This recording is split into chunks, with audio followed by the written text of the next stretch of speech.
Alrighty, so developers and developments in Toronto are going bankrupt, really, in the greater Toronto area. There have been some big headlines recently, and these are not the only dominoes. I think there are more dominoes to fall in the near future.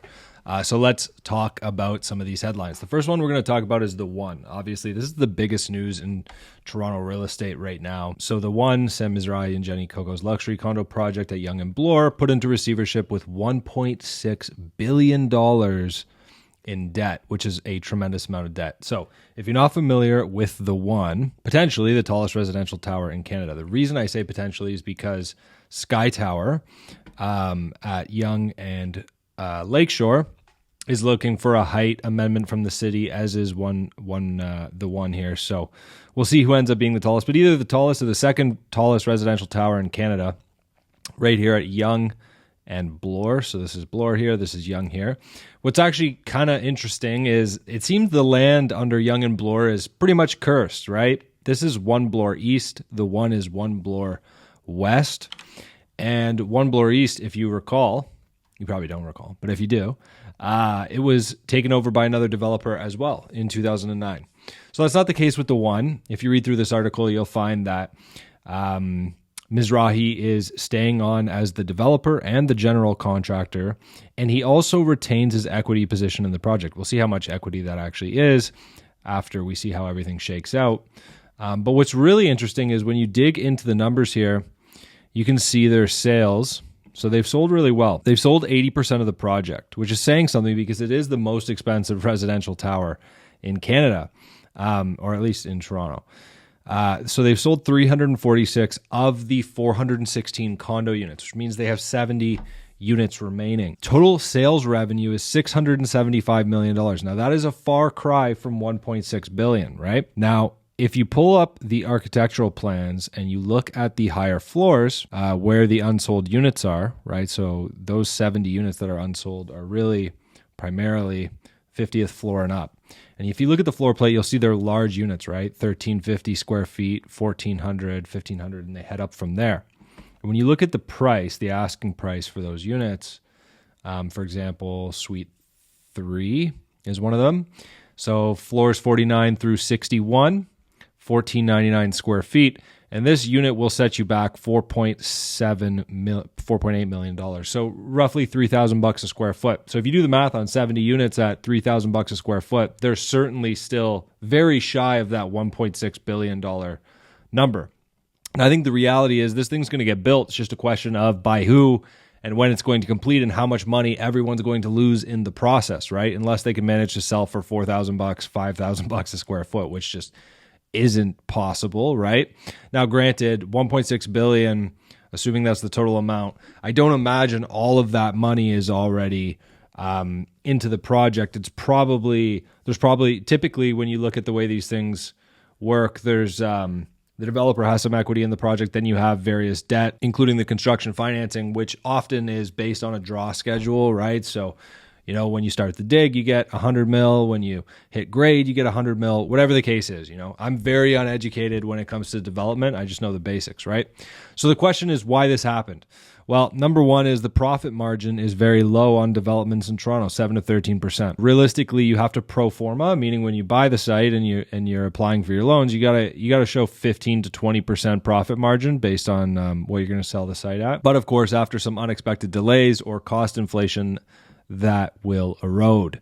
Now, if you look at the cost of construction for residential in Canada, you'll notice that 2017 through 2020, we saw about 15%. But then for 2020 through 2022, we saw like 40%, right? So that's not the only reason this project's in hot water. Obviously, all developers have had to face this. The One has been plagued with delays and controversy for a while now. So Apple was supposed to have their flagship retail store here.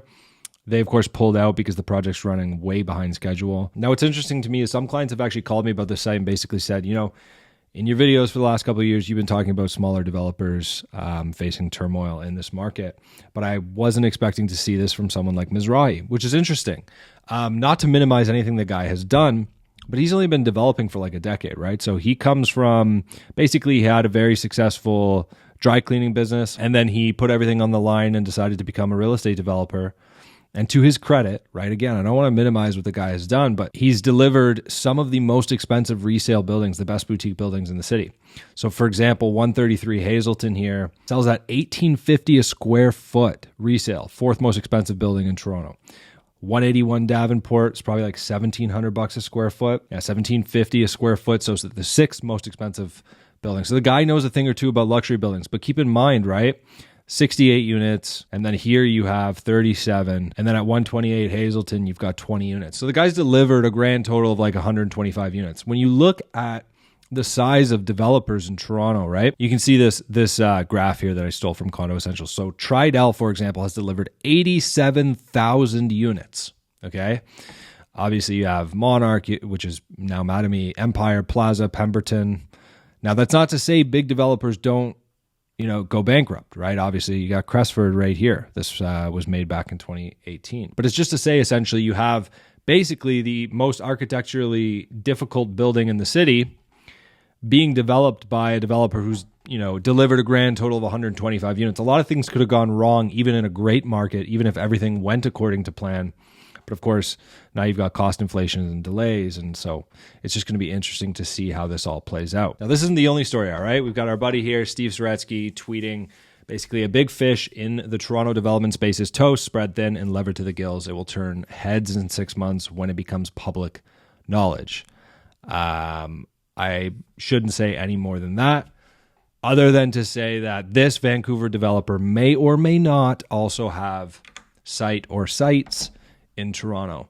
So it'll be interesting to see. And I don't like dealing in rumors, so we'll wait until the shoe drops on that one.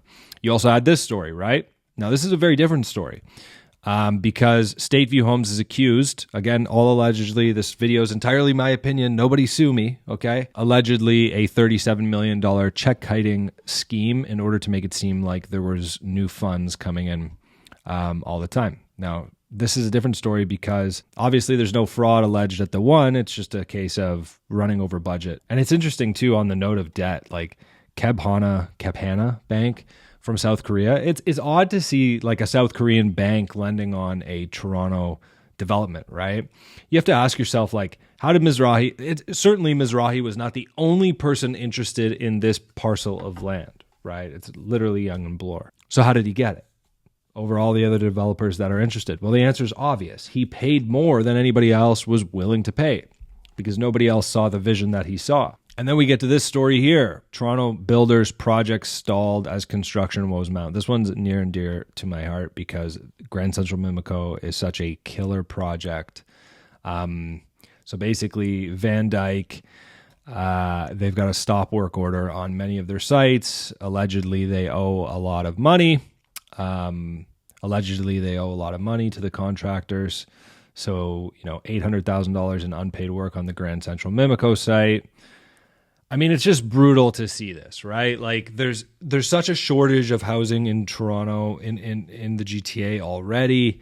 You have, this article from Globe basically saying 14,000 new condo launches have been delayed. So 14,000 units that would have otherwise come to the market if the market was somewhat decent.